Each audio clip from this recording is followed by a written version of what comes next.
You are locked into the padded room with DJ Waffles. It feels so good to Come be on. here. Come on. So I'm gonna just let him introduce Come himself. on. Come on. I'm going to introduce myself. I need the energy. Ladies and gentlemen, what it do? Hype Man D Stone is in the building. See, this is what I'm saying. It makes sense. It makes sense. The energy is there. The energy is there. Yeah. Once again, before I get started, let me dap you up one more time. Come on. I appreciate you taking out the time to come. Yeah. And come grace us little guys. Yeah. Nah. Nothing little. We're not going to downplay it with the black community little. You got your little radio show. I see you. Yeah. Once I get working for you and stuff like that, I'm gonna cross over eventually. I'm be like, come on. I'm ready to come over there. Yeah. So tell me, man, how you got your starting music? Take me back to high school. Oh man, take me back. So then we got to go back to the 6. We got to go back to Canada. Let's do it. Okay. All right. Born and raised in Toronto, Canada. Mm-hmm. Had a failed rap career, you know what I'm saying? So double plastic spoons. Yeah, went double plastic with that, you know what I'm saying? And my parents were like, "Yo, as punishment, we're gonna send you to the United States for school." So what happened was punishment ended up being a blessing, definitely, because they sent me to a dope school called Oakwood University in Huntsville, Alabama. Okay, and that school was less than a mile away from the radio station, so I ended up moonlighting. Working at the radio station, you know what I'm saying? Part-time turned into full-time turned into hustle. And then an amazing radio station called 95.7 Jams got started in Birmingham, Alabama, and I was working there on the weekends while I had a full-time job in Huntsville. So you just gave up. So once the rap career and that fell, it's just like now, like where did the passion come in to be a radio personality? I was always a DJ, you know what I'm saying? Okay. But, DJs usually, they listen to rap music. So they're like, exactly. Yo, we could rap, you know what I'm saying? And I knew somebody at Bad Boy and all that kind of stuff. But it didn't really work out. And it wasn't a solo mission. Don't search for it. Please, don't search for it. Yo, listen, you're not going to find anything. Listen, I'm telling you. Don't search for anything. Because I just thought about it. So I was like, man, that might be some good research. No. There's nothing. There was nothing. It was way before Google or anything like that. So you're not going to find anything. D is out there somewhere. It's not. I promise you. Did you delete everything? I tried very hard. Yeah, we combed the earth. We combed the earth, trying to make sure that all that stuff was gone. But now, being born and raised in church, I always had, there was always love, but I just never really heard a lot of things that, felt like, who I was becoming. You know what I'm saying? But like gospel music sounds completely different now. You know what I'm saying? I would agree with you on that. So even while I was doing the hip hop thing for years and years and years, I was always like, yo, if we get the opportunity to do right, you know what I'm saying? By the culture, we're gonna do it.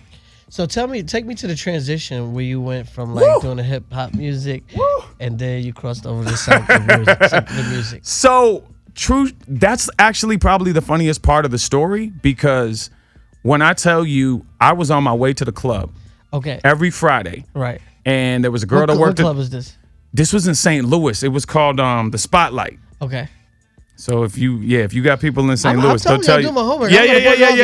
Yeah. Eric Galloway had this club called the Spotlight, and we were live on the radio. It was me and DJ AJ, and I was working at 100.3 The Beat, and there was a girl that was working on the gospel station. She was like, yo, I got this show on the gospel station. I want you to check it out and tell me what you think is missing. So I'm like, okay. So I'm listening to her show on the way to the club every Friday. And I'm like, oh, I know what your show is missing. She's like, what? I was like, a mix. And she was like, well, who's going to do it for me? Right. And I was like, I could do a mix. Right. You know how this is productive. So I was like, that's exactly how it happens. I can do a mix for you, right? Yes, so here's what happens. So now on my way to the club, I'm listening to my mix to make sure that it's done right and it sounds right and everything, but I'm getting convicted at the same time. Wait, hold on. So let me ask you this. So just think about it. You're going to the club to, like, it's gonna be a turn up. Oh yeah, we standing on couches. Exactly, going crazy. Bottles, everything. Right. And then you got her playing, a gospel show. She's talking about the music. She's talking about God has not forgot. Exactly. So, right, this is what I'm saying. So all this is on happening. the way to the club. So you're like, as you're hearing this multiple times every Friday, you're getting convicted. So how does that, tell me that, just take me to the field, because that's like an experience that's different. It is different. I think what happens is, and I'm about to put us out there, as black people, we think we can handle anything. I agree with you. Including the gospel of Jesus Christ. Okay. So we think, hey, listen, man, I can separate my Henny from my Jesus. And right, because you just that's like just reading the Bible and then going to the club and having 2 shots and be like, oh, it's cool. And I thought I could do it. I thought I could separate Saturday from Sunday, and it just didn't work this time. Right. It just didn't work. And I think what happened was I was getting too into it because I wasn't going to play the same music every week. So then I had to start researching more gospel music so I could play more gospel music.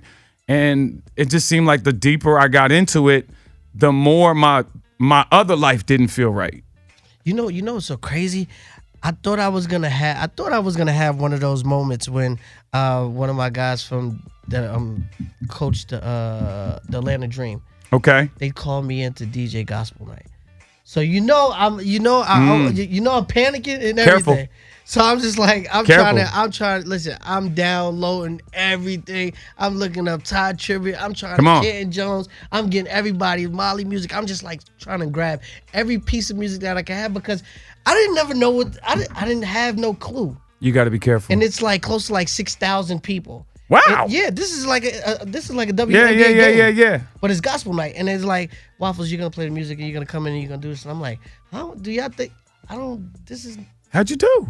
Listen, I did good. Okay. Because listen, I had like maybe like a week and a half to prep. So right. Every day after I was done doing what I was doing, I would just go listen and see what sounds good. Then I had to rip some stuff off of YouTube. Come on, rip some stuff? Yeah, you gotta steal gospel music. Who does that? This man stealing gospel music. Who does that? And he admitted it on the radio. Come on, steal it. I didn't know. I didn't have your number. Hey, no, you didn't need it. You didn't need it. And I'm not gonna help you steal off YouTube. I'm not gonna help you. I thought it was a good deal. I was just like, as long as I did, I was like, You know, I started with Kirk. You know, come on, Kirk. You can't lose. I was just like, get everybody riled up. Then once I see everybody go crazy, I was like, I should have it from here. Nah, it can happen. No, for real. Like, and I'm not saying I discourage people to moonlight. Right. You know what I'm saying? I encourage you and I call myself an inspirational DJ. I don't call myself a gospel DJ because I'm, there's some other stuff that I play. Rob bass inspires me. Okay. BBD inspires me. Okay. So I'm an inspirational DJ. I still play old school and all this other kind of stuff, but I just don't, I don't play dirty versions. You know what I'm saying? I can respect that. I try to keep it clean because I want to make sure that my public and my private life are the same. Mm-hmm. You know what I'm saying? I can rock with that. And a lot of people getting embarrassed out here. So I'm just like, nah, that's cool, Right. All right. So look. So now you get into this. So now, are you coming in live? Or are you just sending in the mixes to her for the show? No, I was never doing it live. I was always sending in the mixes because I was at the club. Right. You know what I'm saying? On Fridays. But what happened was eventually, I didn't feel comfortable cussing the way that I used to. Mm-hmm. I didn't feel comfortable just doing the stuff that I used to do. And it became a real problem. I'm talking about general manager of the radio station is like, what is wrong with you? Yo, that's deep. Yeah. Like they literally said, we want the guy we hired. Where is he? Because when I first came to the radio station, I was, I was a different dude. As a matter of fact, I think I cussed at them when I got the job. They were like, what you gonna do? I was like, I'm about to tear this M to the... Right. So they liked him. They were like, yeah, we got to get him. He's crazy. He cussing at authority. Right. And, and then I was just like, I'm going through a change. And they were like, dang, that's cool, but the club you're doing makes a lot of money and they don't want to replace you. So it got to the point where I was asking other DJs, like, do you want my night?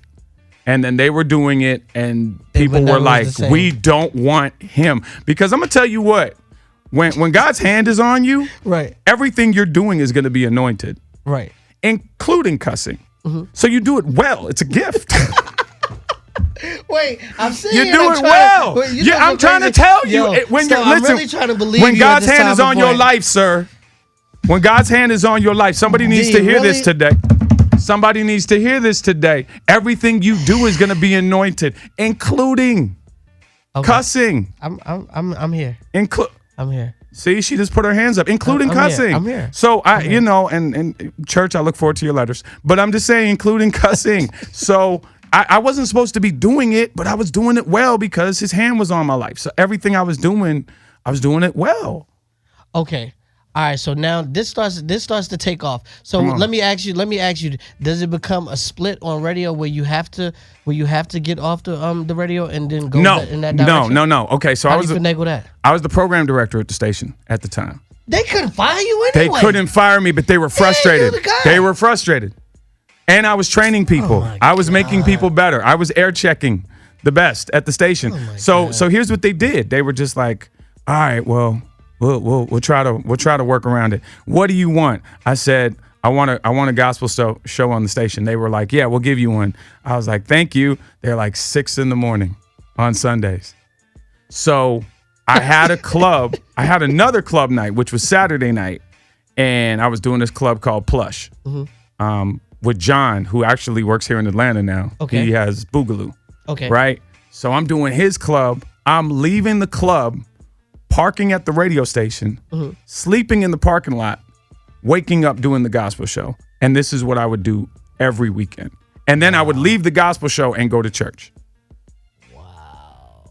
And people at the church were like, this dude thinks he's Hollywood. And I'm like, no, because I was wearing shades in church. Because you were Because I was so tired. Right. So, and a short message for church folk, leave people alone. You don't know what they're going through. Let the church say amen. Okay. Yeah, they didn't know. They were like, oh, he thinks he's Hollywood. No, I think I'm tired. I'm sleepy. You know what I'm saying? So, so we create this show called The Praise Mixdown. I hook up with this guy by Willie Moore Jr. At the time, he was Pretty Willie. Okay. He's putting out songs called Lay Your Body Down and all this other. No, for real. I'm listening. Successful. Slow. This man was putting out This man was putting out successful bedroom music. Gotcha. You know what I'm saying? Yeah. And it was weird because like God was working on him and working on me at the exact same time. Gotcha. And what happens is you start to recognize people in the struggle. You know what I'm saying? And we don't talk about that enough. Like there's a lot of people struggling to do right, but there's also a lot of people struggling to do wrong. So we were struggling to do wrong. We were struggling to do wrong. Listen, I've never said this before on the radio. This is real. We were struggling to do wrong. Pray for those struggling to do wrong. No, CD, I can't do this what you said. Come on, you invited me. Let's go. All right. So you were struggling to do wrong. I'm struggling to do wrong, bro. Why would you go? Why? That's like reverse. Because I was getting paid. Right, but still, that's like backsliding. It's a reverse backsliding. Yo, I knew the right thing to do. I was trying to do the wrong thing. This guy's crazy. I'm really crazy. All right. Yeah. All right. So now struggling to do wrong. Right. You the PD. I'm the PD. I'm running the radio station. The ratings are through the roof, and I'm struggling to do wrong. And God's like, I got bigger for you, and blah blah blah blah. And and what happens? Don't get it twisted. Eventually, what happens is I end up leaving St. Louis. Okay. Because I've been in that city way too long, and I end up relocating to Birmingham, Alabama. Simultaneously, Willie Moore Jr. relocates to Atlanta. Okay. We both are doing this syndicated show called The Praise Mixdown, and that show. So the show's taking off. Now you move. The show's taking off. We have affiliates now, and we build up to about 20 of them. You know what I'm saying? Wow, that's huge. Right, and then, but when he moves to Atlanta, a different door opens for him. He goes from being Willie Moore Jr. that was on The Praise Mixdown to being Willie Moore Jr. who now has his own show. Yes. So the move, listen, and he moved by faith. The man picked up and moved to Atlanta. He had no job. Right. I moved to Birmingham. They were looking for, somebody to do a job, but I didn't, my eyes were still on Atlanta. I was like, I'm supposed to be with my brother. God was like, no, I got an assignment for you in Birmingham.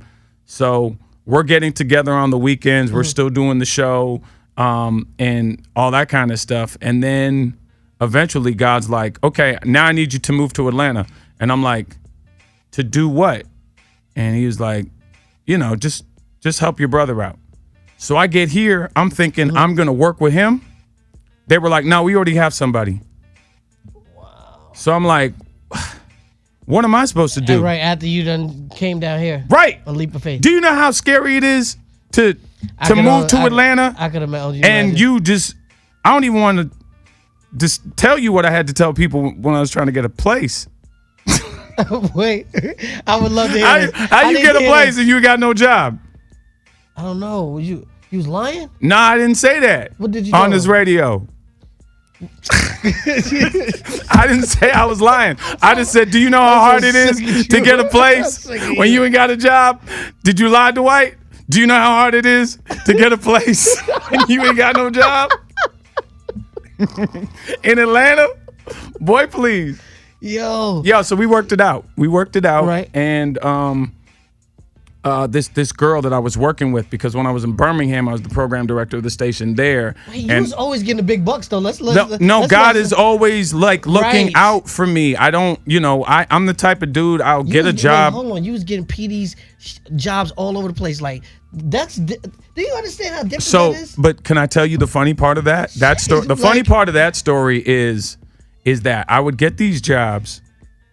And the reason why I never wanted a PD job is because when you're a PD, you have to be responsible for other people. Right. When you're a radio personality, you're only responsible for yourself. So the mistakes you make are your own. Right. You know what I'm saying? But what happened was I would get these positions and they'd be like, we got to give him another responsibility. Right. So they would always say to me, when are you moving into your office? I never wanted an office. So here's a true story, and anybody who worked with me knows this. They would give me offices, and I wouldn't decorate them at all. They were like, you got pictures of your family? Yeah, but this office will never see them. Because if I get comfortable, it's a dangerous thing. So I just never. You have to oversee everything. Yeah. So my office kind of looked like that office that you go in when you buy a car. Yeah. Nobody uses it. Yeah, nothing in there. It's like maybe like a cup and a piece of paper. This is the final payment. This is the last place you'll see before you get the car. Wow, unbelievable. Yeah. So that's what ended up happening, and that's what happened in Birmingham. That's what happened in St. Louis. Atlanta was different though, because there was a girl by the name of Tanita, and I got to shout out Tanita because I met her working with the Ricky Smiley Morning Show. Okay. So Ricky Smiley is from Birmingham, Alabama. So every year he would come home for the Magic City Classic, and we would make sure that everything was perfect for him because he would do his show live. That's super huge. And so the relationship I developed with her, she was like, hey, I heard you're moving to Atlanta. I was like, yeah, I'm kind of already here. She was like, do you have a job? I was like, no. And she was like, I know your wife likes nice things. And I was like, she does. She was like, so I think that you would be perfect for this position. As a matter of fact, it's already yours. And I said, wait, you're giving me a job that I didn't apply for? And she was like, yes, it's yours. I said, can I think about it? She said, no. Wow. It's the first time in my life, bro. I became an executive producer with no experience doing that for real. But they were like, well, you're a program director. You got enough experience with people. But I didn't apply for that position. Executive producer in the Ricky Smiley Morning Show? No, executive producer of the Nightly Spirit with Darlene McCoy. That's crazy. So the first time I met Darlene McCoy was at a station event. And I was like, you must be pretty important to God that he just pick up and move people, and I don't even know you. Right. And she said, that's just how he does. So how long did it take you for you to figure it out how to executive produce a show? I'm still learning. Man, I'm just kidding. I've been doing it for the last 4 years. Listen, you know if you're doing that, you know there's a sin, right? You know you're lying, right? Yeah. You know you're lying, right? That's a new feature he's gonna be doing on your show. You know you're lying, right? All right, we'll be right back. But I was doing the executive production of my own show. Got you. So I kind of understood how to do it for other shows, but I think the only thing that's kind of different is you deal with a lot of affiliates, and you have to deal with, hey, what do they need in Dallas? What do they need in Greenville? What do they need? And that's a lot of work. Yeah. So you got to make sure that you make everybody happy, and you got to give them all the tools that they need. And you could get drops like, hey, we got these drops. Where are they from? DC. All right, cool. Blah, blah, blah. Turn them around in 24 hours, and you got to do stuff like that. Okay. So let me ask you this: when it comes to being a PD, right, Mm-hmm. and you're doing this in the gospel realm, Mm-hmm. secular music, right? So how do you actually pick music that is good and Wow. that is bad? Great question. I was dying. Great to ask, question. I was dying to ask you that. Here's the thing. It still helps that you got an ear. Right. You know what I'm saying? Like, even though I play gospel music, I can hear Meg Thee Stallion Savage and be like, this is a hit. Right. Because you know what a hit sounds like. You've been picking hits. You know, a DJ's job is to pick hits. You know what I'm saying? Mm-hmm. And if you don't pick them, you just know how to play them. Mm-hmm. So, you know, I feel like radio station jobs are built for DJs in a way, because if you're a good DJ and you know how to keep flow and keep people on the dance floor, if you can keep people on the dance floor, you can keep people listening to the radio station. Completely. So part. So that was the answer. That wasn't the answer that I was looking for. What do you mean? That was like the cool answer.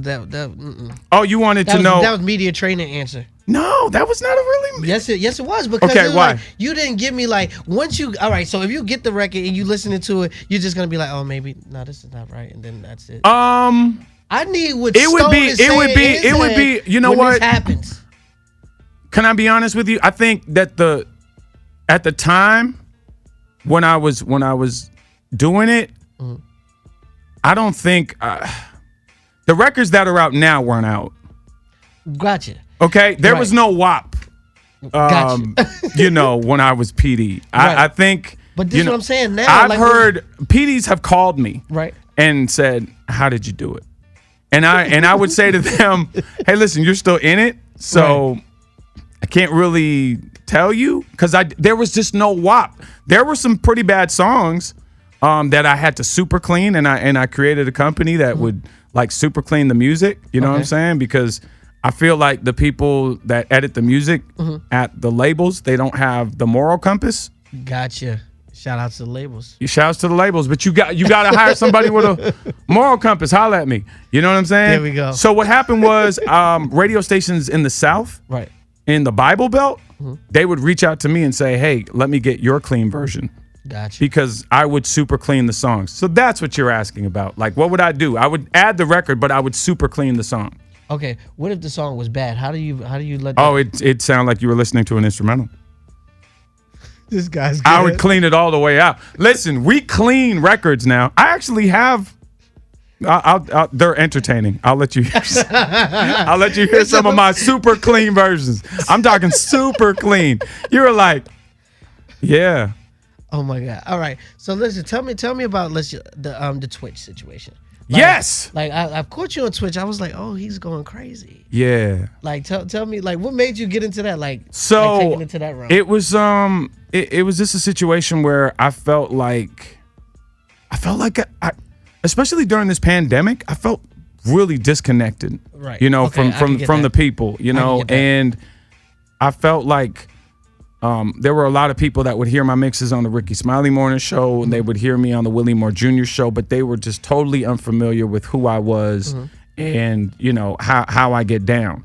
So I said, let me create this Twitch experience so at least a couple times a week we can actually connect. Yeah. You know what I'm saying? And it just turned into something else. Yeah, I caught you on a Sunday. I was like, oh, he's going crazy. Yeah, we having real fun. Like, we're having real fun. Watching some episodes. I was like, okay, he's on Twitch going crazy. So with that, definitely you know that you was a good DJ. Tell us about when you performed at the Soul Train Music Awards.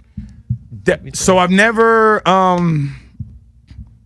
that was a shout outs going out to my manager for setting that up, but I just did not know that a lot of times the opportunities that we turn down mm-hmm. we're totally qualified for.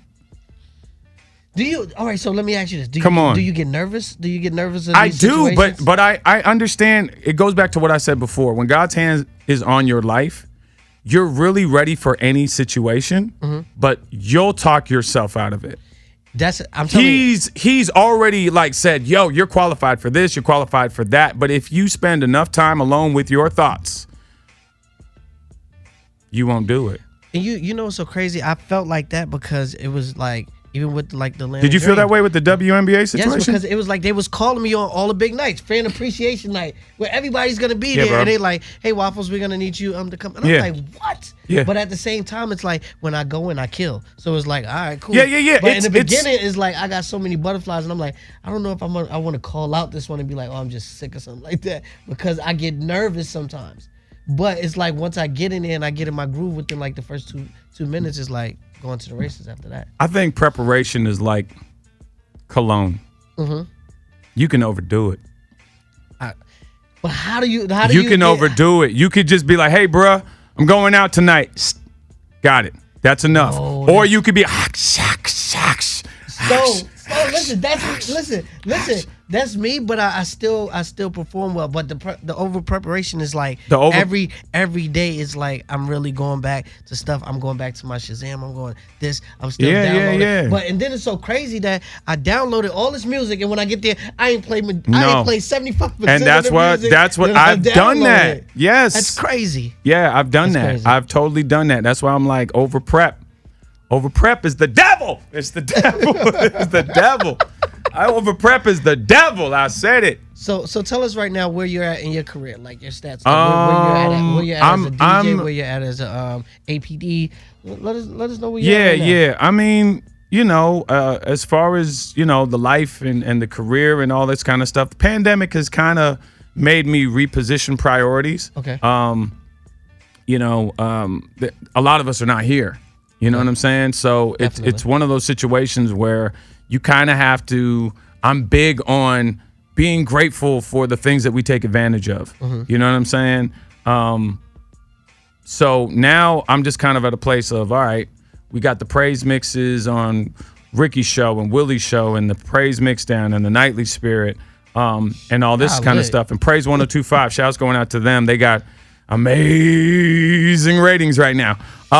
But I'm really, really focused on like just trying to make sure that we have a platform for positivity. You know what I'm saying? I feel like, I just feel like I told Willie this yesterday. To be successful, you got to have a weird combination of confidence and ignorance. I think I got that because the ignorance. Yeah. You already there. You already there. Yeah. So you got to have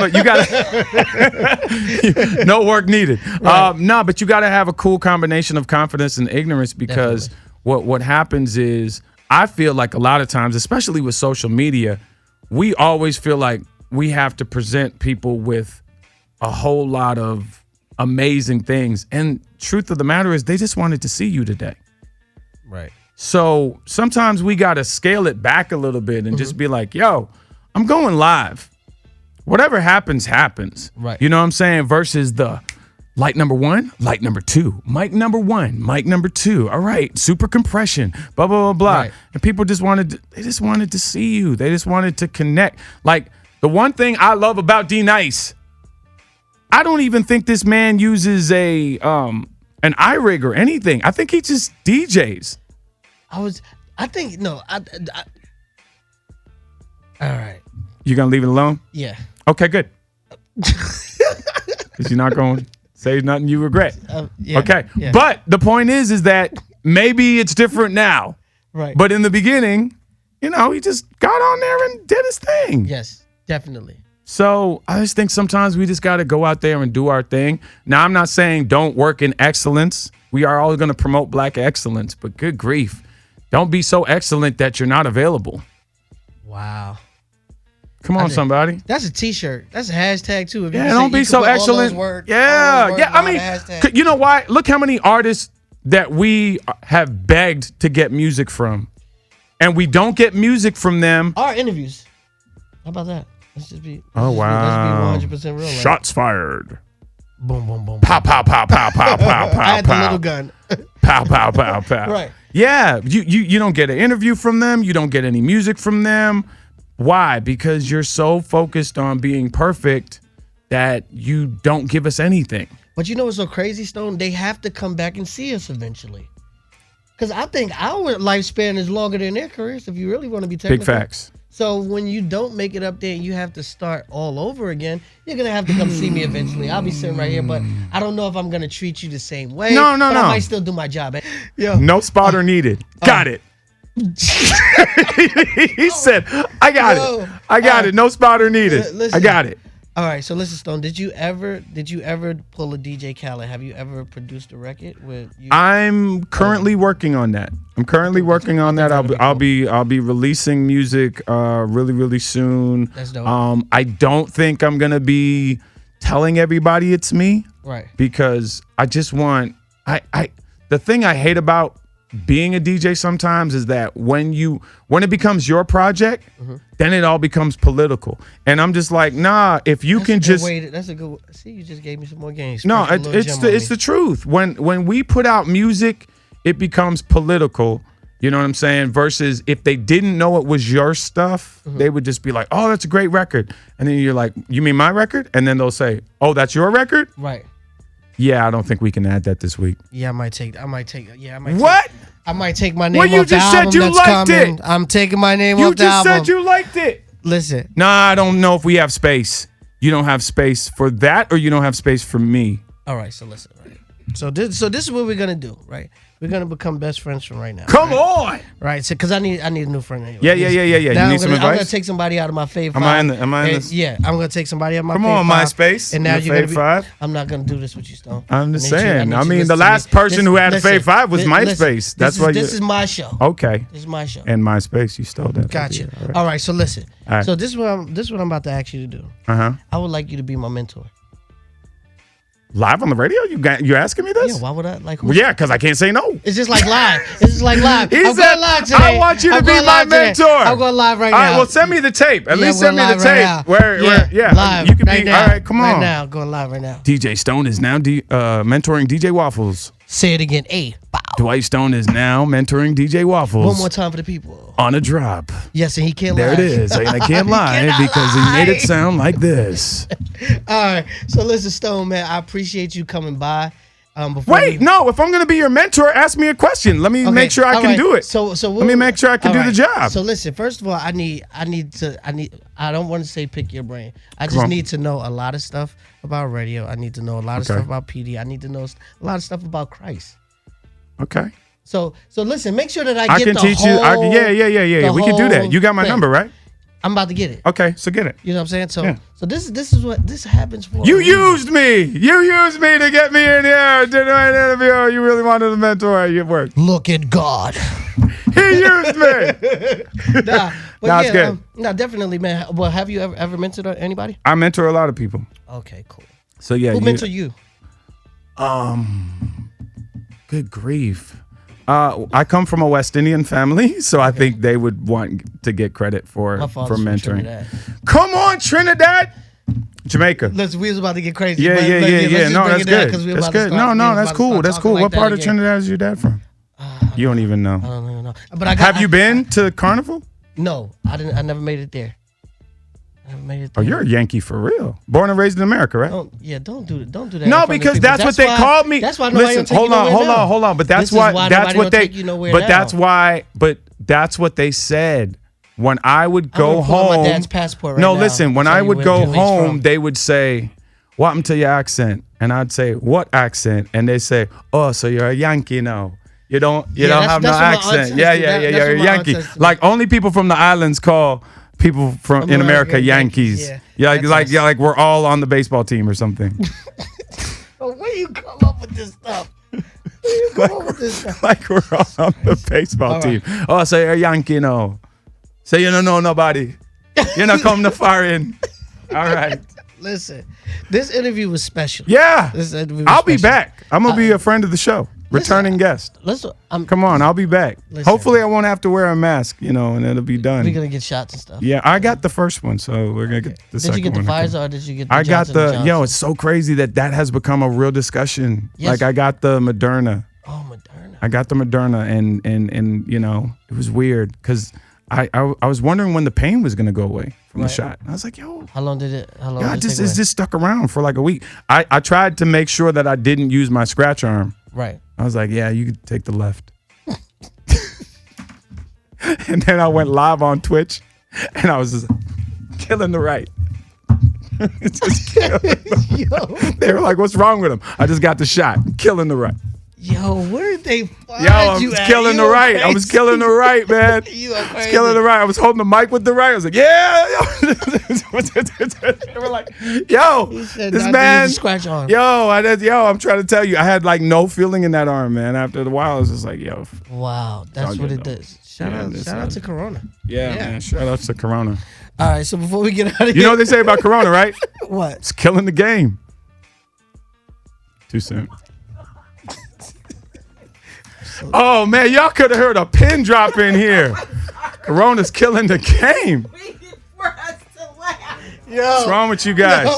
What's wrong with y'all? Oh, no. All right. Now keep me in prayer. Yo, I love this guy. Listen, let everybody know. Hey, follow me on all social media at Dwight Stone. Follow me on Twitch. Twitch.tv/DJ Dwight Stone. You'll have the best time in your life. What's wrong with you guys? That joke didn't work. It would have. You waited. You waited for us. Y'all already know what it is. It's your boy DJ Waffles on the check-in. You're tuned into the Padded Room on Southside Dash, man. Make sure y'all stay locked. I'll be right back. Hey, bow. Welcome to the insane asylum from hell. You already know what it is. Your boy DJ Waffles on the check-in, and you're tuned into the Padded Room on Southside on Dash.